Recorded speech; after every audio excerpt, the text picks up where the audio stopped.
म्हणतात ताई तुमचं वरून नाव आलं नाही. अरे तुम्ही दिलं तरच येईल ना नाव. तुम्ही नाव दिलं नाही. 15 दिवस ज्या बाईने स्वतःचे फोटोचे पॉम्पलेट वाटले तुम्ही त्याला तिकीट देतात. हा आपण समजू शकतो आमदार खासदारची बायको राहिली ती गोष्ट समजू शकतो आपण, ते आपल्यापेक्षा सक्षम आहेत. पण एका छोट्या कार्यकर्त्याच्या बायकोला तिकीट देतात हे योग्य नाही. सकाळीपासून तुम्ही होती मी पण ते भेटले नाही. ते पक्ष कार्यालयात आले.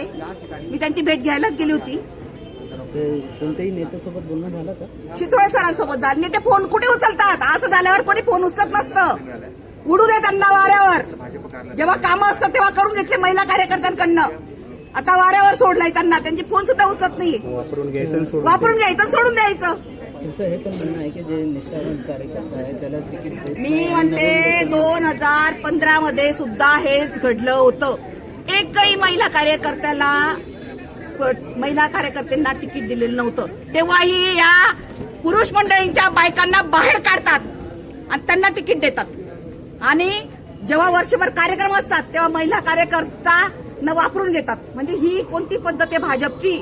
अरे तुम्ही ज्या निष्ठावान कार्यकर्ते आहेत त्यांना तर द्या तुम्ही तिकीट. बोटावर मोजण्यापर्यंतच आहेत महिला, अशा खूप महिला नाही आहेत. आणि जो इन्कमिंग आहे ना हे सगळं जाणार आहे. खरं निष्ठावंत कार्यकर्ते जे टिकून आहेत जुने कार्यकर्ते फक्त तेवढेच आहेत. दुपारी 3 वाजतापर्यंत शेवटचा दिवस आहे तर काय फॉर्म भरलं कसं? नाही मी आता फॉर्म भरून इथे उपोषणाला बसणार. आमरण उपोषण. परंतु आता एबी फॉर्म भेटला का? नाही एबी फॉर्म गेला ना म्हणून तर आली ना ओरडत. कोणाला दिले? दिला छोट्या कार्यकर्त्याच्या बायकोला दिला. ती म्हणे तिने फक्त तिचे पॉम्पलेट, तिचे चेहऱ्याचे पॉम्पलेट, ते काही पक्षाचं काम नाही केलं. तिचे पॉम्पलेट घरोघरी वाटले तिच्या चेहऱ्याचे.